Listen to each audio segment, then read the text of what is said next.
The simulation began when we closed our eyes. The living souls, the orchestrators and archetypes of creation, fell asleep.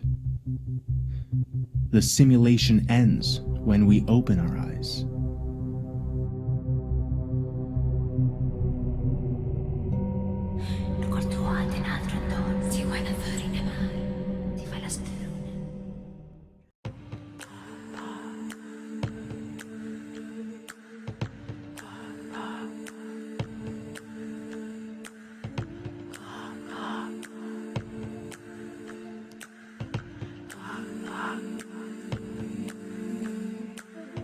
Who are the elves?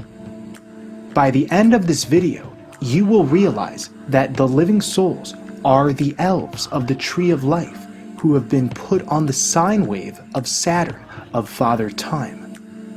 Falling into sin really means falling onto the sine wave, the ebb and flow, falling into a realm of duality and extreme contrast. An anagram of elf is fel, and our current selves are the result of pure consciousness which fell asleep, splitting into a holographic representation of what happens when we fall away from this state of unity and non-physicality. One of the oldest stories is that of the ancient gods who used Earth as a sort of experiment, a breeding ground. These gods were said to be the true makers of everything, known to the Hebrews as the Elohim, meaning shining ones. On this channel, we make a distinction between living souls and soulless beings, meaning there are a finite number of beings here with an eternal essence outside of this material construct. This entire game has been set up for the living souls. So when we hear about the Elohim, the supposed engineers of this reality, we must ask, are the living souls what the ancient texts were referring to as the Elohim? And once upon a time, did the living souls have more of a connection with their infinite nature before completely falling into illusion and hyper-physical density? I say yes. Let me explain. The English word elf can be traced back to the Old Norse alfr, which comes from the Indo-European base alb, meaning whiteness or shining. So elf truly means shining. Again, the Elohim is translated as the shining ones.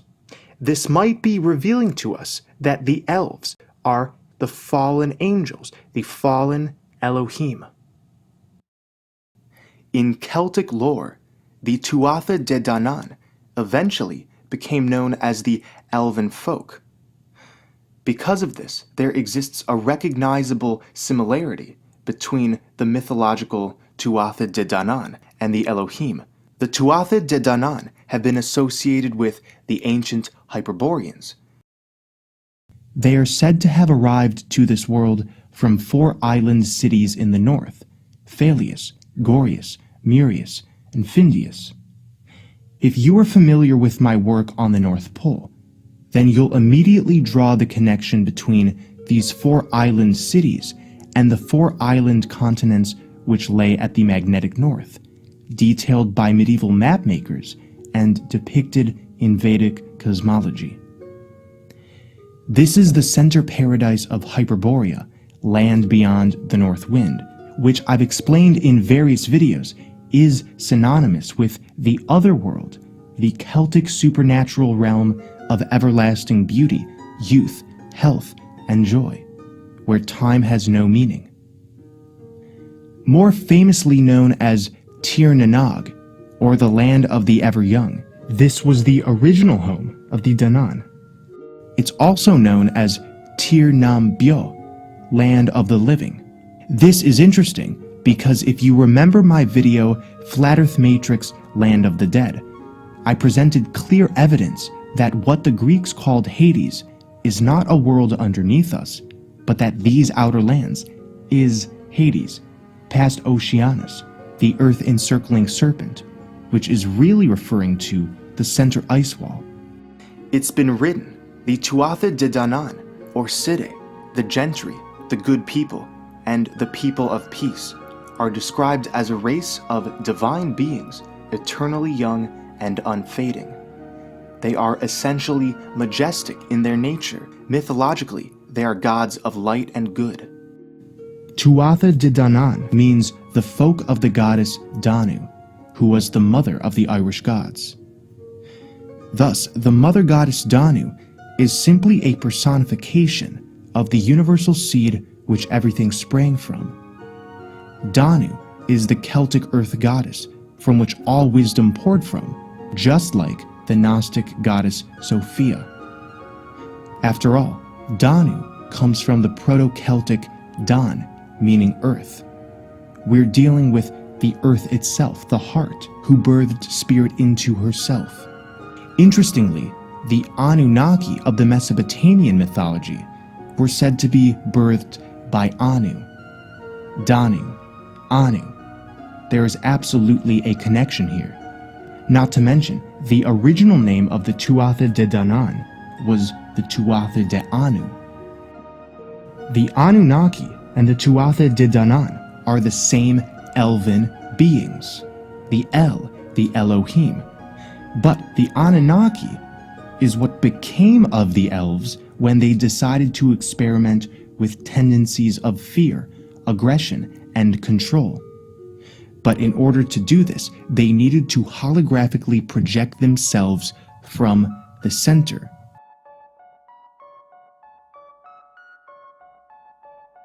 Sir Lawrence Gardner wrote, their true name rendered in its older form was Tuatha De Anu.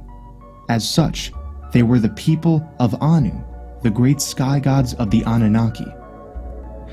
Another name for the Anunnaki is the Elohim, El, Elohim, elves. It would make sense that, upon leaving the center paradise, the original blueprint of the silica-based earth, into Hades, the shadow projection of extreme polarity, the elves would experience a shift in consciousness, and being distanced from the life-giving emerald light, the heart of the earth, would have a shift in the, quote, ruler of their consciousness.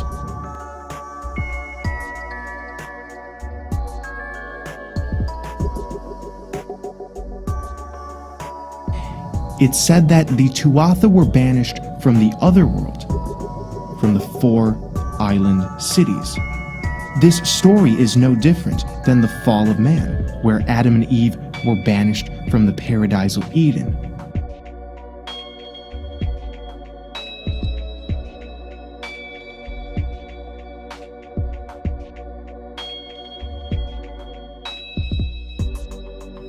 It's commonly asserted that the Anunnaki are the genetic engineers of mankind and of civilization.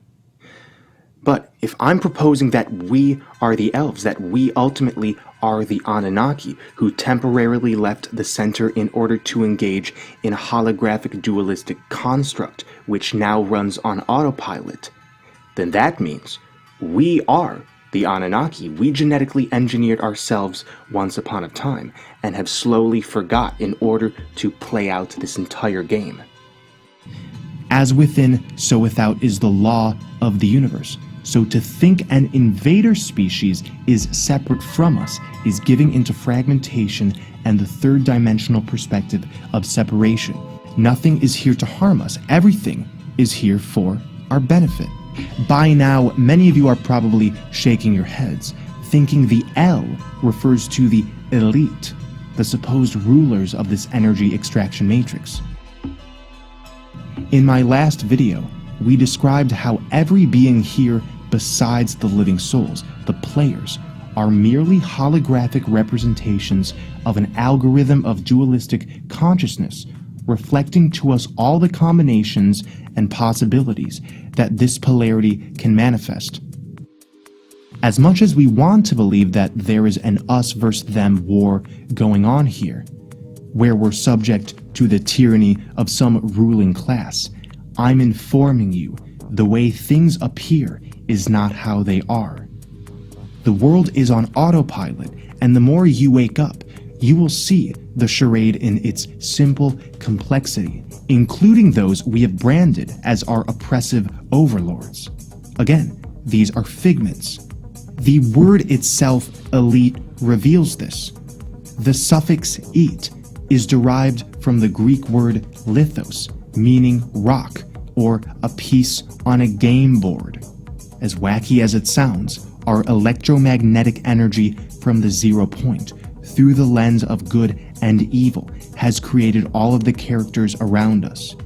The elite are merely pieces on this game board and will cease to exist when all is said and done.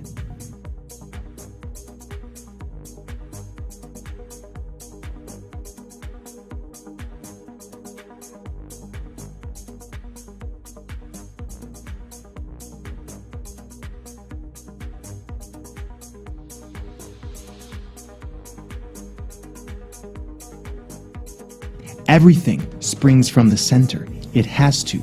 This is where the sacred 0 point is, the cosmic axis. The living souls are attached to the nurturing tree of life at the center. This is the generator of the electromagnetic field.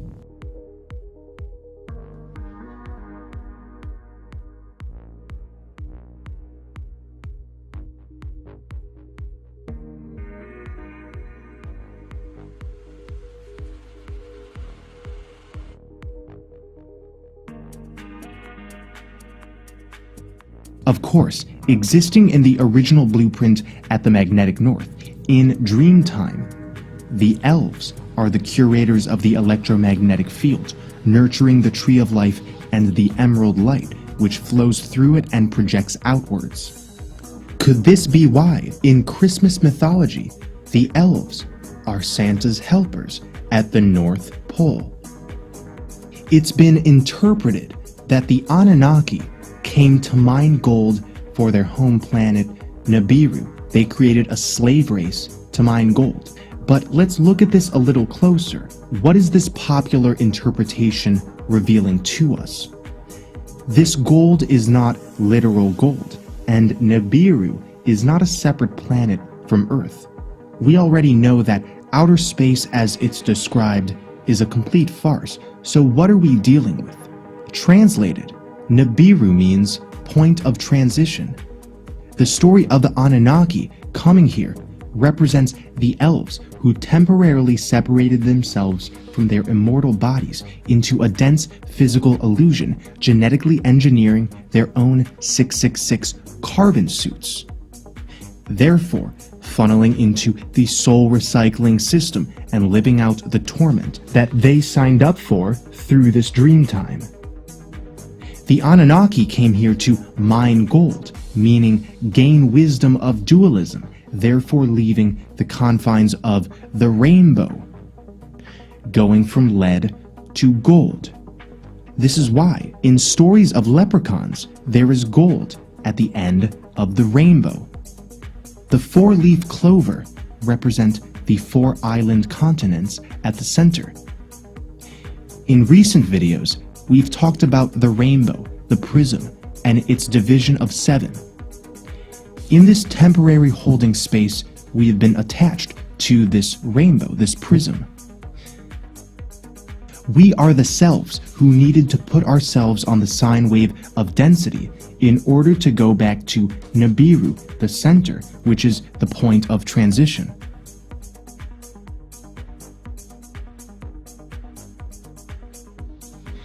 Nibiru has been called Planet X because it's referring to X marks the spot, the 4 rivers which cross at the center. Traditionally, elves are nature guardians and keepers of its wisdom. The original mythology displays elves as beings with magical powers and supernatural beauty.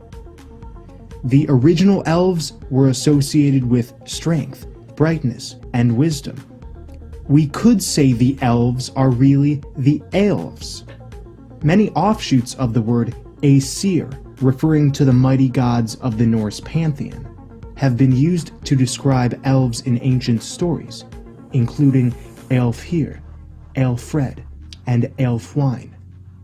There is a clear etymological relation between the elves and the Aesir, because the Aesir and the elves are the same beings.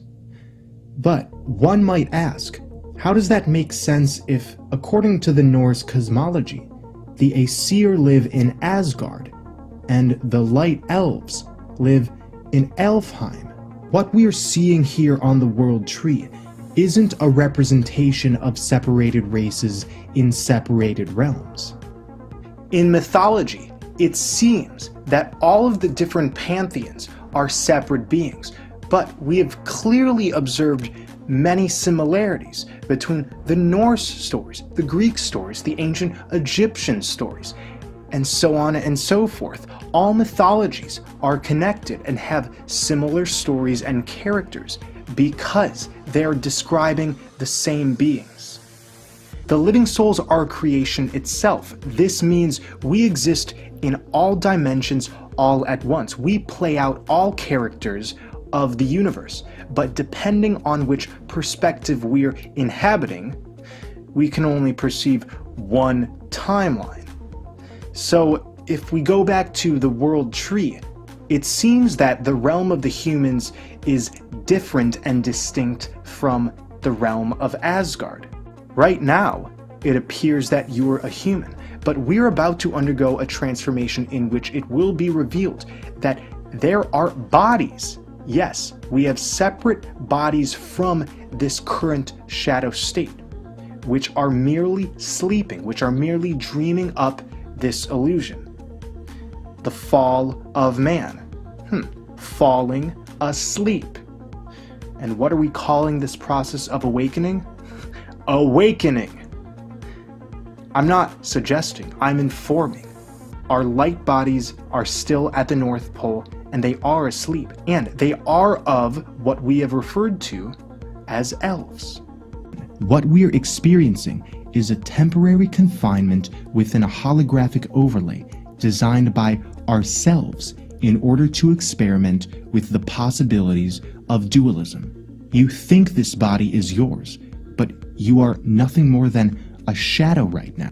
This is indeed why there's a shadow on the ground representing you. Because all of the matter here is a projection. It doesn't exist. It's a part of this illusion that must eventually dissolve back into the center, back into the Aurora Borealis. This is the green dragon, the spirit of Mother Earth, currently acting as a placeholder for our inevitable return to the original blueprint. The age of externalization is over. The living souls have designed this 100%. You might ask, okay, but what about the archons? The malevolent thought forms of this world which want to attack me? Well, archon is simply arc-on. The elves, the living souls, projected themselves onto the rainbow, fell on the arc, which is the beginning of the Fibonacci spiral, falling asleep into matter and becoming fallen angels or fallen elves. In J.R.R. Tolkien's world, the elves were similar to humans, but fairer, wiser, with greater spiritual powers and a closer empathy with nature.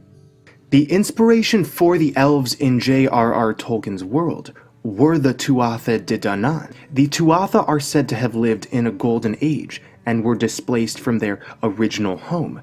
Thus, elves have been associated with immortality and a state which has been lost, or rather, forgotten about. They represent the state of man in Eden, who has not yet fallen. In the elven origin story, the original elves numbered 144, being in 12 pairs of 12. We already know the power of the number 144. It adds up to the number 9 of completion, and refers to 144,000 spoken of in the Bible's book of Revelation, who will be resurrected once this game is over.